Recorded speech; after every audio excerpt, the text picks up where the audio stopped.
allergies.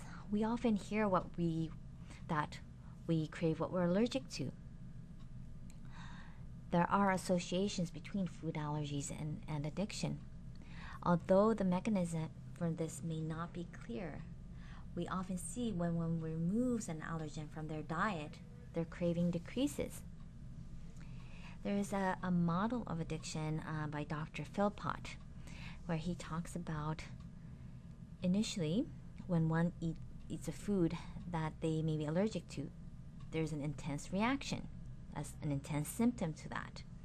However, by eating it again and again and again, with that repeated exposure, the allergies become masked. However, hours later, there is a letdown, such as depression or mild headaches. This can be relieved with eating that same food again.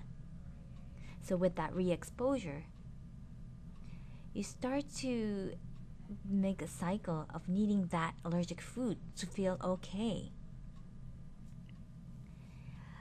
So if you feel like you need to sleep after eating, have digestive issues, or build up of phlegm, mucus, just feeling dull, emotional swings after eating, that may be an allergy, especially with wheat and dairy.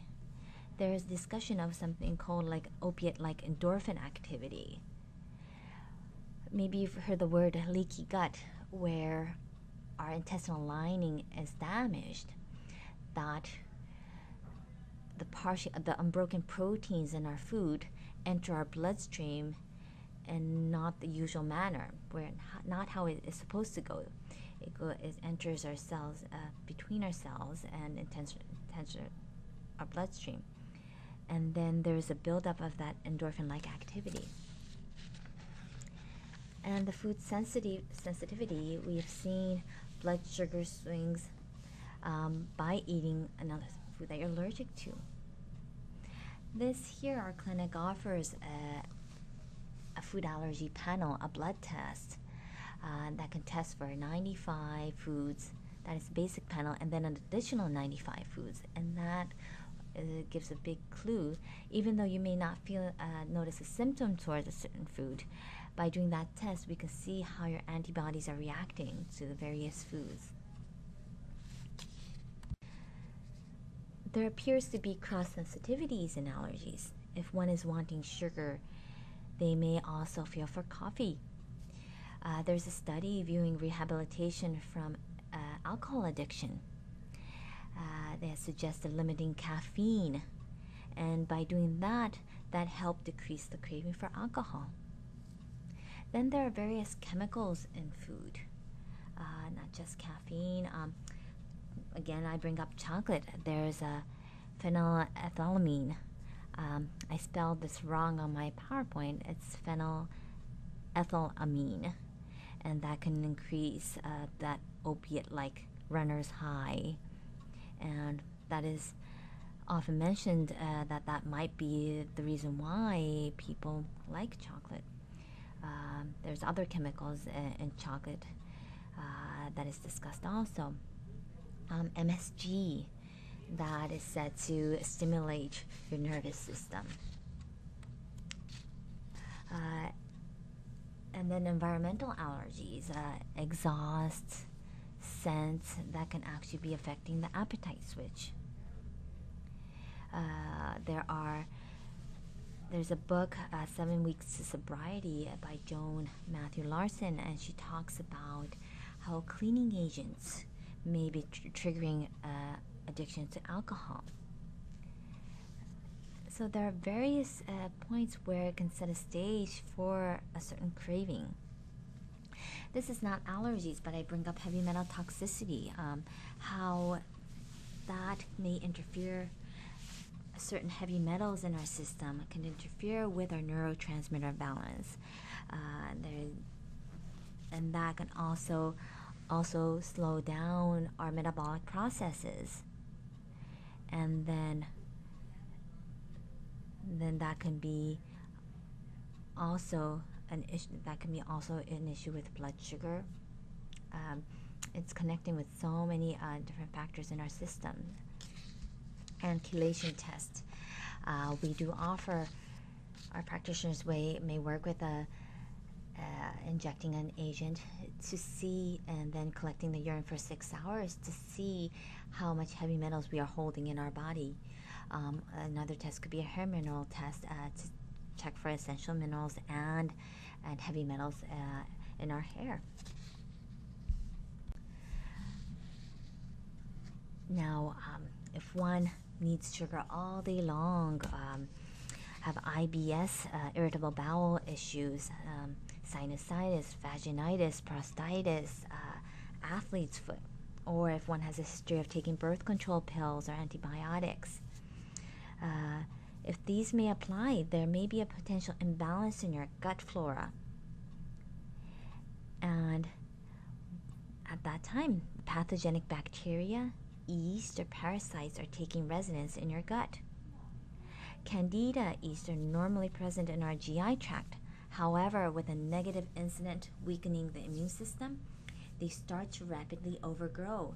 They thrive on fermenting sugars and carbs that come their way. And if they do not have enough, they'll call out for more through intense hunger and carb cravings. So this is something also to look into. Our doctors may look through a stool test to look at the imbalance of flora and yeast. There is an antibody blood test that checks for candida.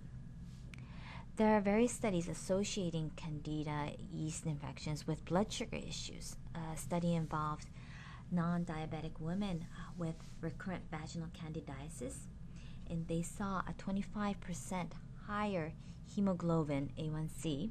That is a marker for blood sugar issues, and insulin, an increase in glucose levels than the control. So again comes that blood sugar balance. To balance blood sugar is key as well. If constantly stressed, adrenals produce cortisol, norepinephrine, epinephrine. Adrenals maintain healthy levels of blood glucose. However, when you're in stress, with the liver, they work together, blood sugar is raised to generate enough energy to respond. This requires more insulin. If this is frequent, hypoglycemia and blood sugar swings will happen. Cells become insulin resistant to protect themselves from too much glucose also. So when you're in a constant crisis mode, feeling that rush of energy, when you're in crisis, irritable, anxious, or beyond that, when you're chronically exhausted or dizzy, wanting to have more salt and water, there may be an issue with adrenals. Our practitioners can assess hormone balance through the 24-hour urine panel, which reviews the wide spectrum of hormone metabolite. Thyroid is another issue. Thyroid is what manages how well we metabolize our foods and maintain our body temperature. If this is weakened, our digestion can slow down. Then our signal to know that we're full is also slowed down. This can slow down our body's ability to process carbohydrates and our cells' ability to absorb the sugar. And thyroid can also be tested through the 24-hour urine panel, but then there's a simple blood test that can do that too. Other hormone imbalance. Why women crave chocolate at certain times of the month. The drop in sex hormones also play a role in cravings. They're also connected to how serotonin is produced. And so again, that urine panel can be addressed. Today I cannot go in detail about hormone imbalance here, and the practitioners can definitely help you in more in an individualized manner of how to balance your hormones.